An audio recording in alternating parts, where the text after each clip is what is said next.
Vivre une paix profonde, un calme immense au milieu de l'action la plus spectaculaire.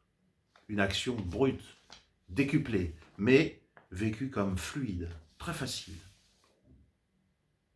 Tout ça dans un sentiment ou une expérience de béatitude totale. Tu fusionnes tout ça, tu as à nouveau l'expérience du flow.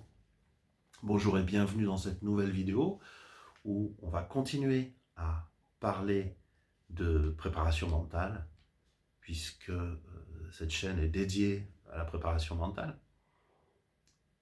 Discipline qui te permet de rassembler les causes et les conditions nécessaires à l'émergence du flow, mais aussi à ton épanouissement, mais aussi à l'accomplissement de tes rêves, à l'accomplissement de tes objectifs. Aujourd'hui, on finit un triptyque sur l'estime de soi, dont je vais te rappeler la définition maintenant.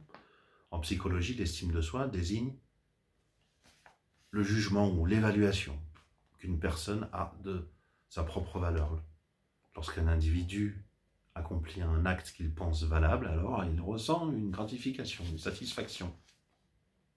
Quand c'est positif, ça lui donne confiance, il a envie de recommencer. Et on voit que l'estime de soi est en fait très connectée à la confiance en soi et à l'action. Donc, quand on repère les mots importants dans cette définition, on a traité déjà les deux premiers, c'était accomplir un acte, on est dans la dimension du faire. La deuxième, c'est évaluer, ressentir intérieurement, donc percevoir, on est dans notre intériorité, c'est la dimension de l'être. Et puis aujourd'hui, donc, on va traiter la troisième dimension, le troisième axe, qui est que suite à l'action, il y a un retour, il y a une satisfaction, une gratification. On est donc dans l'avoir, ce n'est pas un avoir matériel, mais dans le système de récompense propre à l'individu, où on reçoit effectivement une satisfaction, une gratification. Quand l'estime de soi est haute, à ce moment-là, c'est plus facile de prendre des risques, les risques qui sont le sel de la vie, vous vous rappelez, et de se mettre en action, y compris pour réaliser de nouvelles choses, de nouvelles tâches.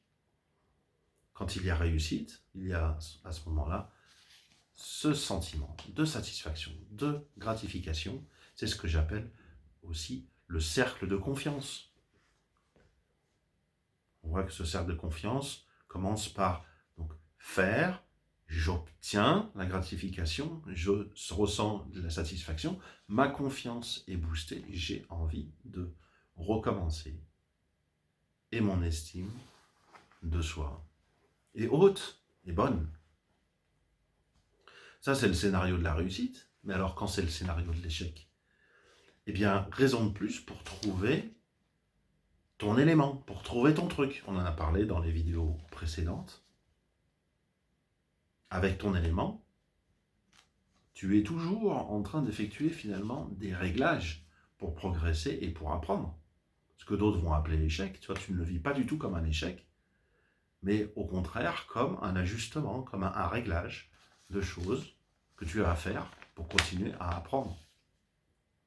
Je vais prendre l'exemple de l'adolescent qui fait du skateboard.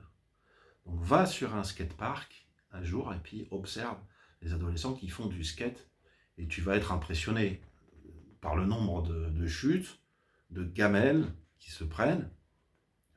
Ils passent leur temps à se cogner, à se faire des bleus. Pourtant, à chaque fois qu'ils tombent, c'est pas vécu comme un échec. Parce que à l'ado, faire du skate, c'est son truc. Et à ce moment-là, il va apprendre, il va effectuer des réglages, il va recommencer encore et encore. Et jusqu'à t'en mettre plein la vue, en faisant des figures toujours plus élaborées, toujours plus évoluées. Ça, c'est quelque chose qui est propre, pas simplement au skateboard, mais à toutes les disciplines. Alors tu vas me dire, oui, mais moi, j'ai pas trouvé mon élément. Alors, on cherche. On n'a pas trouvé son élément, on cherche, on fait, on essaye. Et il n'y a pas d'âge pour essayer. Il n'y a pas d'âge pour trouver son élément. Il n'y a pas d'âge pour être dans l'action. Pour conclure, je dirais que l'estime de soi, elle est complète en soi.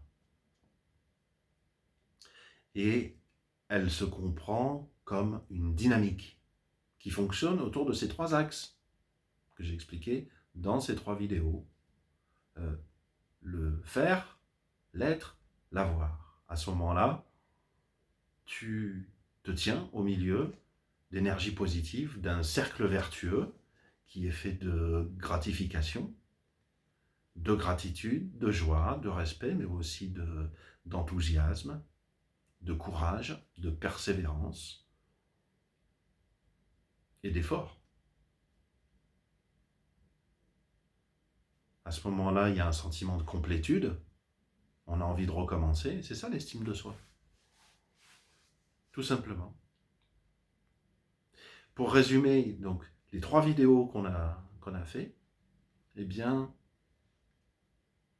je dirais qu'il y a des faits marquants de ces 3 axes qui sont, le premier, rappelle-toi, c'est le fake it till you get it, donc fais-le pour de faux, imite, essaye jusqu'à ce que tu trouves la façon de faire qui marche.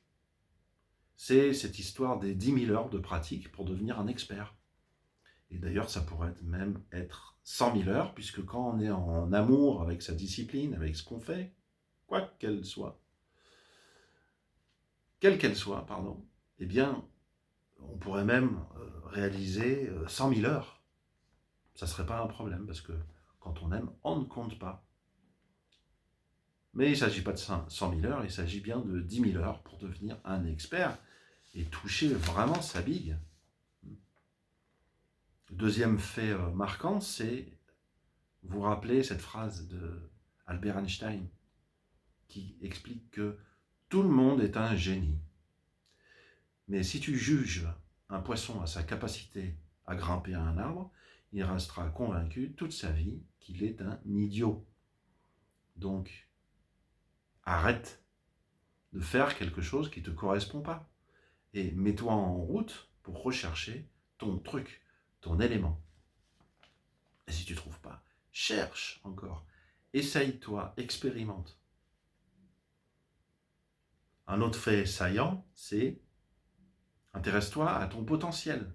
Il y a 3 disciplines qui sont très fortes et intéressantes pour percevoir son potentiel et donc booster l'estime de soi. C'est la méditation, l'auto-hypnose ou l'hypnose et la sophrologie. Donc tu peux choisir parmi ces 3 disciplines.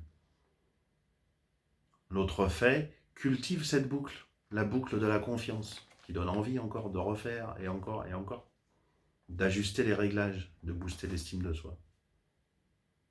Aime ce que tu fais, parce que quand on aime, on ne compte pas et on va se perfectionner sans même s'en rendre compte. Et puis, si tu ne trouves pas, eh bien, cherche encore, cherche. La vie sert à ça, à collectionner des expériences et à passer à l'action. Et je terminerai par une citation